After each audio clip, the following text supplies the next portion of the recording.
प्रणाम। वर्तमान समय में हेल्दी और फिट रहने के लिए डॉक्टर और हेल्थ एक्सपर्ट हमें योगा करने की सलाह देते हैं। नियमित रूप से योगा करने से हमारे शरीर की मांसपेशियां मजबूत होती है और शरीर का लचीलापन बढ़ता है।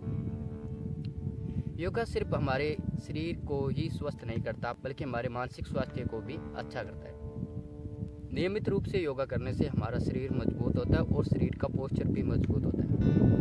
ऐसा इसलिए क्योंकि योगा के अलग अलग आसन हमारे सभी अंगों पर असर डालते हैं, प्रभाव डालते हैं और योगा करने से हमारे शरीर का ब्लड सर्कुलेशन मजबूत होता है और फिट रहने के लिए यह सब जरूरी है।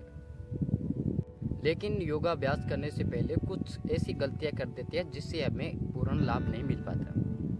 तो योगा करने से पहले हमें क्या करना चाहिए और योगा के नियम क्या है।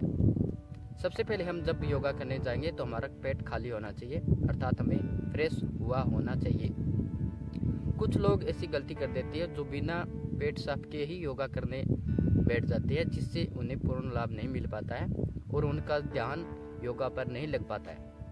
वे अपने आप को उस टाइम बेहतर महसूस नहीं कर पाती। जब हमारा पेट साफ होगा तो हमें ज़्यादा एनर्जेटिक महसूस करेंगे और हमारा ध्यान भी योगा में लगेगा। अगर सुबह के समय हमें योगा करने का टाइम नहीं मिल पाता है तो हम खाना खाने के बाद कम से कम 2 से 3 घंटे बाद योगाभ्यास कर सकते हैं। योगाभ्यास करने से पहले हमें नहाना चाहिए, अर्थात स्नान करना चाहिए।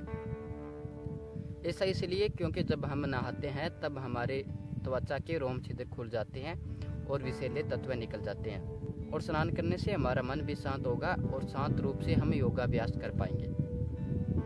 जब हम योगाभ्यास करते हैं तो हमारे कपड़े हल्के और कॉटन के कपड़े होने चाहिए। आजकल के लोग टाइट कपड़ों में योगाभ्यास करते हैं, जो कि बिल्कुल गलत है। योग शिक्षकों का मानना है कि जब हम योगाभ्यास करते हैं तब हमारे कपड़े बिल्कुल हल्के होने चाहिए और सूती वस्त्र होने चाहिए, अर्थात हम कॉटन के कपड़ों में भी योगाभ्यास कर सकते हैं। हमारे कपड़े कॉटन के भी हो सकते हैं। ऐसा इसलिए क्योंकि जब हम हल्के कपड़ों में योगाभ्यास करते हैं तब हम अपने आप को बेहतर महसूस कर सकते हैं या बेहतर महसूस कर पाएंगे और अच्छे से योगाभ्यास कर पाएंगे, जिससे हमारा ध्यान योगा में लगेगा। नीम के पत्तों का सेवन कर सकते हैं, अर्थात जब हम योगाभ्यास करते हैं तब हल्दी के साथ नीम के पत्तों का रस का सेवन कर सकते हैं। ऐसा इसलिए क्योंकि यह सब हम जब करते हैं तो हमारे शरीर से टॉक्सिन्स बाहर निकल जाते हैं और हम अपने आप को बेहतर महसूस करते हैं और ज़्यादा एनर्जेटिक महसूस करेंगे और फ्रेश महसूस करेंगे। तो हमें योगाभ्यास करने से पहले नीम के पत्तों का रस हल्दी के पानी के साथ सेवन करना चाहिए। योग का अभ्यास करने से पहले हमें किसी मंत्रोच्चारण का अभ्यास करना चाहिए या मंत्रोच्चारण करना चाहिए, जिससे हमें मानसिक शांति मिलती है और हमारे मन की एकाग्रता बढ़ती है। योगाभ्यास करते समय हम ओम का उच्चारण कर सकते हैं। योगा के अभ्यास से शारीरिक, मानसिक और आध्यात्मिक लाभ प्राप्त करेंगे।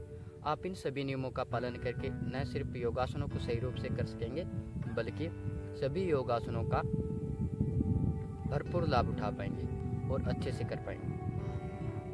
और फिट और स्वस्थ रहने के लिए, मन को शांत और एकाग्रता शक्ति बढ़ाने के लिए हमें योगा पर ध्यान देना चाहिए या हमें योगा करना चाहिए।